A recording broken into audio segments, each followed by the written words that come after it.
After a lengthy closure of Top Thrill Dragster, 2024 was supposed to be a great year for enthusiasts, for Cedar Point, for Six Flags / Cedar Fair, and most of all for Zamperla.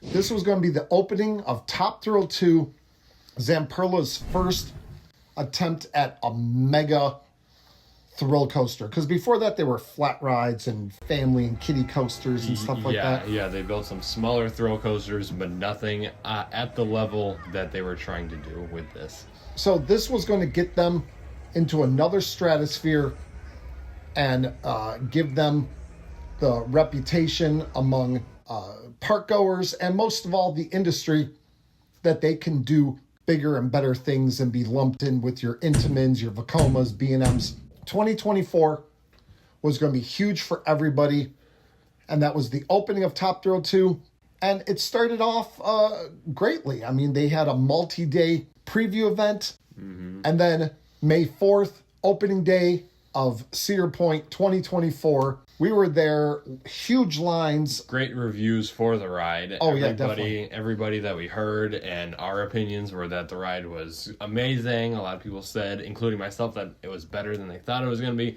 Everybody really liked Top Thrill 2. So everything was going swimmingly for everyone involved up until, I think it was Friday of that week. So that would have been like the 9th or 10th of May. After just a few short days of operating to the public, people went to the park and were met with a sign outside Top Thrill 2 that said that it will be closed for the day. This happened, I think, on the Friday, Saturday, and also Sunday morning, and Sunday was May 12th.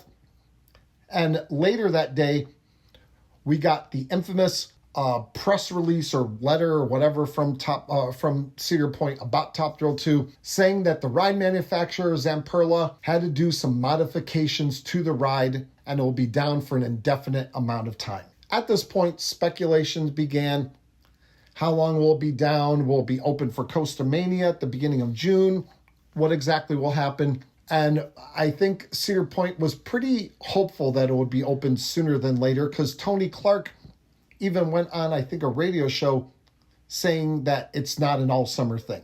It's not going to be closed all summer. Yeah, the closure wasn't going to be all summer. So in this video, we're going to go over everything that happened to Top Thrill 2 from the time that they closed it down to the time that they announced that it will be down for the season and actually into this season as well, 2025. In 2024, it ran, what we've been hearing is around 5,000 cycles. We haven't gotten a confirmation of exactly how many cycles a new ride has to go before Cedar Point does some like routine testing on it.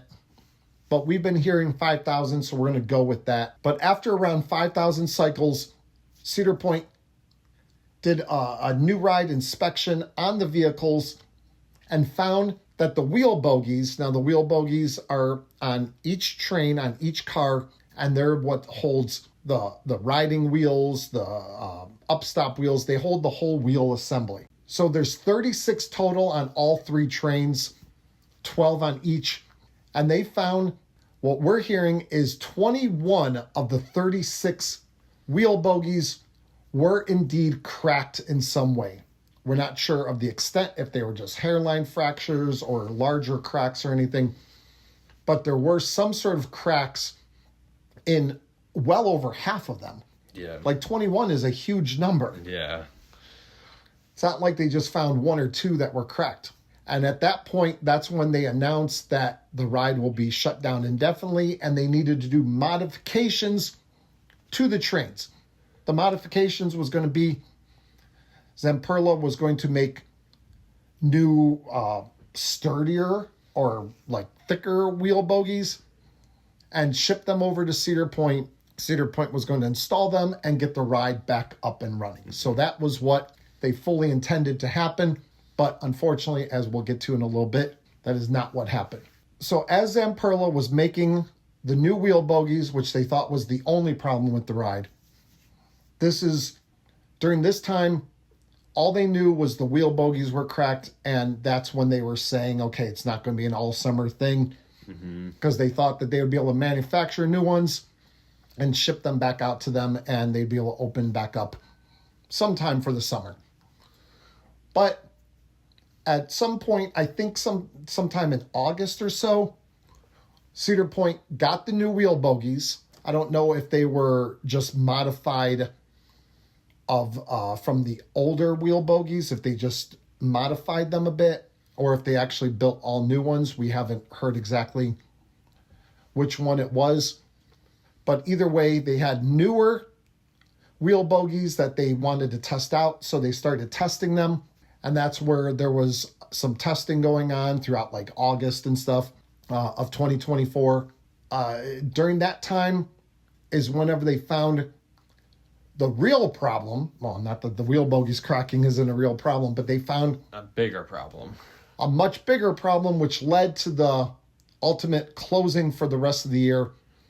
And that is that the aluminum chassis on the trains themselves were cracking also. This is obviously not something, little parts that can just be manufactured and set back over quickly. Yeah, it's a lot bigger of a thing. Yeah, so whenever Top Thrill 2 was first announced, it was bragged about by Zamperla that these were going to be aluminum instead of steel chassis. Yeah. They were going to be lighter, and they were just going to be, I think they were talking about them being one weld, and it was going to be easier maintenance and a whole thing. Well, as it turned out, the aluminum chassis could not withstand the pressure and the forces that this ride exerted. So there were some cracks. And then that's what led to the August 23rd letter that went out from Cedar Point saying that the ride will be down for the rest of the year. Whenever they were saying that they were hoping it would get back up and running, They thought it was going to get back up and running. yeah. So people were hard on them about that. But they thought that one thing was going to happen. Then they learned something else. And then, obviously, the ride closed down for the rest of the year. So, not Cedar Point's fault that they said that it was not going to be an all-summer closure. They just didn't know the full extent of what was going on with the ride. They didn't. Zamperla didn't. Nobody knew. Yeah. So once they found that the trains at the time had the cracks in them, they knew that they had to fix this. And one thing that people don't really realize, well, some people realize, some people don't, is that the trains that are operating on Top Thrill 2 this season in 2025 are brand new. They're not the same trains at all from 2024. Yeah, so they just got rid of those trains, got all new ones. And these ones have the steel chassis instead of the aluminum. What other differences are there? I think the seats, instead of just being bolted to the chassis, I think they're actually welded to the chassis now. So there's a few other little minor tweaks and stuff, but the main thing is that it changed from aluminum to steel. And of course, the wheel bogies, the new ones you can see are a lot thicker, and they got some more like padding around in certain areas to relieve some of the stress. So that is like the big thing. And we've been holding out doing this video all summer long because we wanted to confirm from a few different sources. Yeah. So we didn't want to just throw this out there, this kind of information, without really making sure that we were correct. But I don't know. Anything else? I mean, this, I could see why Cedar Point didn't want this information getting out there, because it's kind of scary that we were riding on A coaster that was cracking, and like the entire thing was cracking. So yeah, it is a little scary, but rides at Cedar Point are very safe. Yes. They take safety obviously very seriously, and Top Thrill 2 and all their coasters are very safe. So yeah, it is definitely not a great look, but that doesn't mean that any of these rides are dangerous at all. You are very safe riding any of their rides. Yeah, Cedar Point decided to have Zamperla just completely fix the entire thing. I heard that Zamperla could have like band-aided, if that's a word, band-aided. They could have put a band-aid on the ride and maybe got it up and going last year, but Cedar Point, Yeah, from what we've heard, they wanted to just completely shut it down and have it start fixed over completely. and Yeah. get everything brand new. So anyway, if you enjoyed this video, found it informational, entertaining, whatever, please consider liking and commenting. Those two things help against the YouTube algorithm and push this channel out to as many people as possible. And also, if you're not a subscriber, please consider going down and subscribing. Greatly appreciate it. It's free, and you get notified for all our future videos if you enjoy roller coaster and amusement park content just like this. Also, a huge shout out to everyone on the screen, all our channel members. Yeah, if you want to join our channel members, you can go down. There's a link in the description. You get exclusive videos, exclusive pictures. We've done a members only live stream, and we plan on doing more in the future. And it supports us a ton. And we really appreciate everybody that joins. So thank you to all our channel members, and thank you to everyone watching this video, and we'll see you guys next time right here on Beach Cliff Studios. See ya.